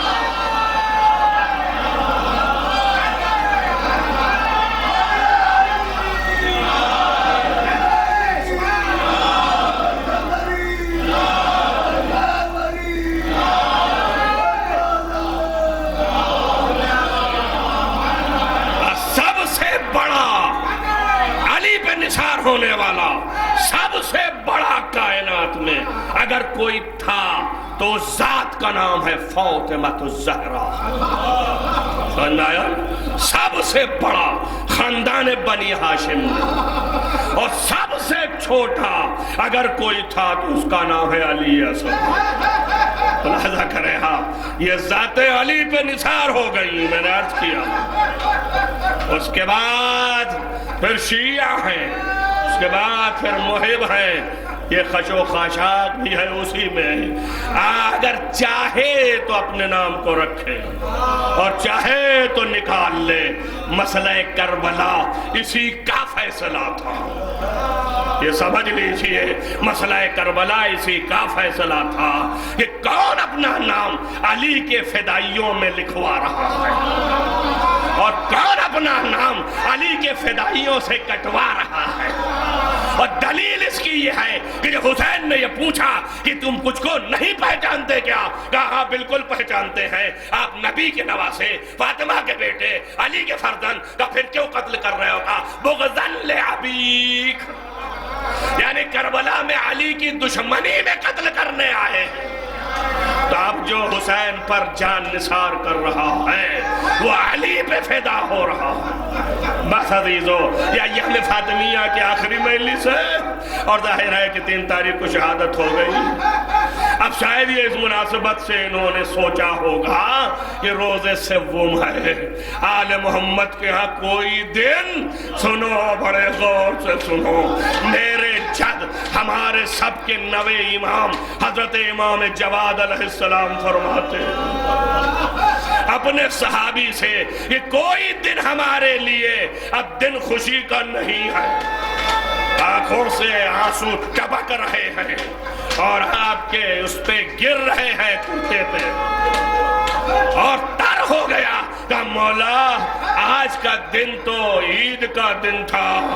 آپ نے کہا کوئی دن ہمارے لیے نہیں رہ گیا، کیوں؟ فرمایا امی فاطمہ، کیوں؟ اس لیے کہ میری ماں فاطمہ کے ساتھ جو ظلم ہوا ہے، اگر ہم زندگی بھر روتے رہے قیامت تک تب بھی کم ہے۔ جزاکم ربکم خیر الجزا۔ امام علی نقی علیہ السلام ایک ایمان عزیزو، میں نے اس دن پڑھا تھا کہ یہ روایات میں ہے کہ ہر امام اپنی جدہ کو اتنا چاہتا ہے مقام فضیلت میں بیان کرتا، لیکن ایک لفظ خالی مقام تبلیغ ہے۔ یہ صرف یہ سمجھ لیجئے کہ جب آیا امام کی دربار میں، امام نے پوچھا کہاں سے آیا؟ کہا حج کر کے آ رہا ہوں۔ فرمایا کیا کیا؟ کہا روز طواف کرتا تھا، اتنے طواف کرتا تھا، اور یہ طواف آپ کے اجداد کے نام کرتا تھا، 10 طواف، 20 طواف، 50 طواف، میں نے 300 طواف کیے ہیں، سارے طواف رسول کے نام، آپ کے جد علی کے نام، آپ کے باپ کے نام، ان کے باپ کے نام، ان کے باپ کے نام، اور 2-3 طواف میں نے آپ کی جدہ کے نام دیا۔ بچے صحیح ہے، کہا آپ نے پلٹ کے کہا فکسرہا، یہ طواف زیادہ کرنا چاہیے تھا تجھے، ہمارے لیے نہ کرتا، میری بیوی کے لیے کرتا، میری دادی کے لیے کرتا۔ یعنی ان میں جذبہ یہ ہے کہ اگر ہو سکے تو ساری امامت نثار کرتے۔ کیوں؟ اس لیے کہ سیدہ نے اپنے آپ کو ولایت پر نثار کر دیا۔ عزیزو، بہت کچھ باتیں لے کے آیا تھا اس کے ذیل میں، مسائب پہ آ گیا کہ سیدہ نے کیا کیا سب چھوڑ دیا، پھر کبھی اور انشاءاللہ کہ سیدہ نے کتنی بڑی قربانی دی، اپنے آپ کو ولایت پر نثار کر دیا، خود بھی نہیں تنہا۔ عزیزو دیکھو، میں حسین سے ہاتھ جوڑ کے کہوں گا مولا قربانیوں کی قسمیں ہوتی ہیں، اے میرے مولا آپ نے بھی اپنا سب سے چھوٹا بیٹا دیا ہے، اے میرے مولا آپ نے بھی سب سے چھوٹا بیٹا دیا ہے، اور سیدہ نے بھی سب سے چھوٹا بیٹا دیا ہے، لیکن اے مولا فرق پہچانیے، آپ نے دیا ہے ہاتھوں پہ لے جا کر کے، لیکن سیدہ نے کس عالم میں دیا؟ عزیزو ایک ہی آواز آئی، فضا، دوڑو سیدہ کو پکڑو۔ جزاکم ربکم خیر الجزا۔ خدا سوائے غم حسین کے کسی غم میں نہ رلائے۔ راوی کہتا ہے زبیان ابن یونس کہ میں باہر کھڑا تھا، میں نے ایک آواز سنی کہ چیخ کے امام محمد باقر ایک دن چیخ کے رو رہے ہیں اور بار بار کہتے جاتے ہیں فاطمہ فاطمہ فاطمہ. میں دوڑ کے گیا, میں نے پوچھا مولا کیا ہے؟ کہا میری جدہ یاد آئی ہے, اس کی مظلومی یاد آئی ہے, یعنی جس کے ہاتھوں پر اس قدر ظلم کیا گیا کہ ہاتھ میں ورم آ گیا. جزاکم ربکم خیر الجزا. پھر اس کے بعد تاریخ ہر طرح کی بتاتی ہے عزیزو. ایک ایک امام صادق علیہ السلام اپنی جدہ کو روتے تھے, چلاتے تھے. اس سے ثابت ہے کہ ہر امام نے تعزیہ کیا ہے حضرت سیدہ کا, ہر امام نے عزاداری کی ہے سیدہ کی. بات نہ جانے دینا, ایسا نہیں ہے کہ آج کی ایجاد ہے, کوئی یہ نہ سمجھ لے کہ آج کی ایجاد ہے. محمد باقر نے بھی تعزیہ کیا, جعفر صادق نے بھی عزاداری منائی, اور محمد تقی نے بھی عزاداری منائی. امام رضا کے تو مشہور واقعات ہیں, اور امام علی نقی نے بھی عزاداری منائی. صاحب العصر آج بھی رو رہے ہیں. بالکل بتا دوں, آپ کو جانے نہ پائے, علامہ باقر ہندی نجف میں خواب میں دیکھتے ہیں. 400 200 250 سال پہلے دیکھتے ہیں کہ امام زمانہ ہے اور آنکھوں سے آنسو ٹپک رہے ہیں, سر کے بال بکھرے ہیں. ہم نے پوچھا آقا آپ کے یہ حال کیسے ہیں؟ فرمایا تجھے پتہ نہیں ہے, میں جنت البقیع سے آ رہا ہوں. میری جدہ, میں اپنی جدہ کو یاد کر کر کے رو رہا ہوں. اس کے بعد وہ حدیث بھی اسی میں شامل ہے کہ حضرت نے فرمایا خدا کی قسم وہ دن آنے دو کہ میں ان ظالموں سے بدلہ لوں گا. عزیزان گرامی, کوئی امام باقی نہیں ہے جس نے حضرت سیدہ کی تعزیہ نہ کیا ہو, جس نے عزاداری نہ منائی ہو. اب سب سے بڑا امام علی ابن ابی طالب ہے. تاریخ نے لکھا کہ دفنا کے لوٹ کے علی گھر میں بیٹھ گئے اور اس کے بعد گھر سے نہیں نکلے. اگر سلمان نے جا کے دیکھا تو آنکھوں سے آنسو ٹپک رہے ہیں. فرمایا مولا آپ باہر کیوں نہیں آ رہے؟ کہتے کس لیے نکلو, ارے رسول چلے گئے, میں سیدہ کو دیکھ لیتا تھا, اب سیدہ بھی چلی گئی, میں کیا کروں؟ میرے جگر کے اس زخم کا مرہم کون ہے؟ اللہ اکبر. گریہ فرماتے تھے, عزاداری کیا. 3 دن تک لوگ کہتے ہیں عباس آئے, اور آنے کے بعد بڑی منت سماجت کی باہر نکلیے, نہیں آئے. 3 دن تک بعد لوگوں نے کہا بہت دن تک آپ اندر رہے ہیں, آہستہ آہستہ نکلنا شروع کیا ہے. تو یہ عزاداری ہے عزیزو, اور یہ بالکل ملتی جلتی بات ہے. اگر علی آج ایسا نہ کرتے سیدہ کے بعد کہ عزاداری گھر میں بیٹھ کے منائی جاتی ہے, تو کہاں سے یہ سیرتیں ملتی ہم کو؟ اور پھر امام زین العابدین کہاں سے یہ تابعیت کرتے ہیں؟ یہاں پر ایک نہیں سال 38 سال 36 سال 34 سال, مراسی میں تو 40 سال بھی ہے تغلیب کی وجہ سے. یعنی کربلا سے لوٹنے کے بعد امام زین العابدین غم ہی مناتے رہے. جتنی زندگی رہی 38 سال 40 سال, آپ اندازہ کریں. بس ختم کلام ہے, تھوڑا اور ہے. سید النساء العالمین کہ دنیا سے اٹھنے کے بعد یہ ایام وہ ہیں کہ جن ایام میں یہ حالت تھی. ہاں زین العابدین بیٹھتے کیسے, ان ایام میں کیسے بیٹھتے؟ ہاتھوں میں تو ہتھکڑی لگ گئی, پیروں میں بیڑیاں لگا دی گئی, اور کھینچتے ہوئے شام لے جایا گیا تو بیٹھنے کی جگہ نہیں تھی. تو جب لوٹ کے 14 مہینے کے بعد آئے تو روایتوں نے لکھا کہ 2 سال آپ گھر سے باہر نہیں نکلے, اور اسی گھر میں رہے. منہال چاہنے والا آیا, بس ختم کر رہا ہوں, چاہنے والا منہال آیا اور کی مولا نے اپنے مسائب بیان کرنا شروع کیے۔ عزیزو ایک مرتبہ منہال چہرے کی طرف دیکھتا رہا، سب سنتا رہا، لیکن ایک مرتبہ نگاہ نیچے گئی تو دیکھا یہ کرتا امام کا اٹھا ہوا تھا۔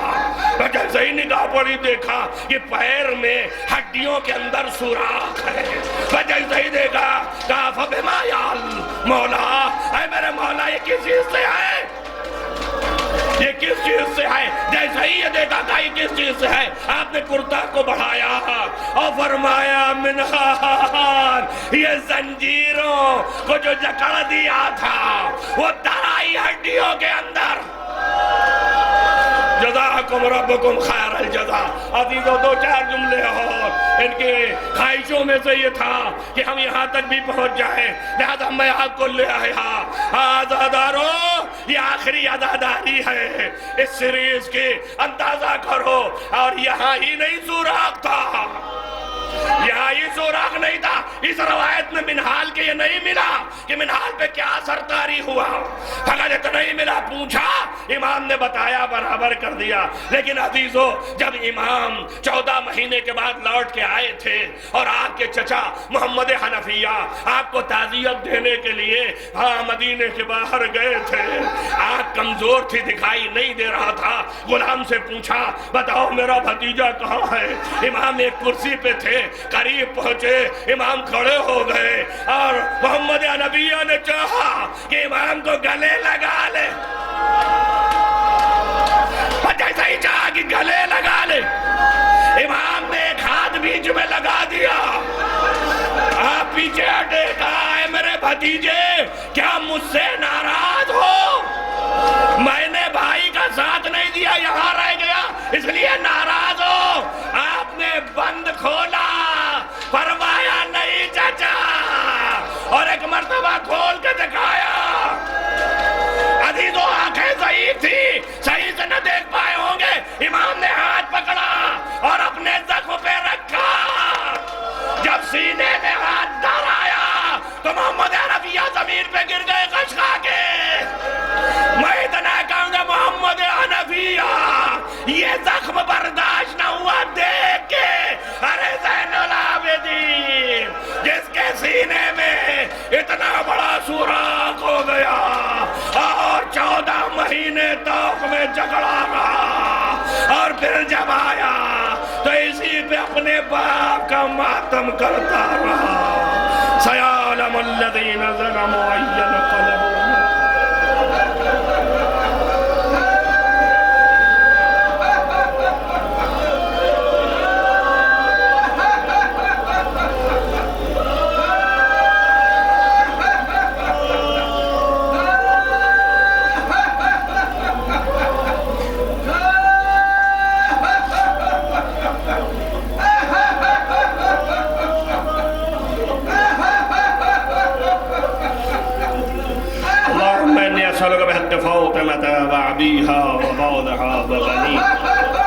وسر المستودع فيها ان تصلي على محمد وآل محمد۔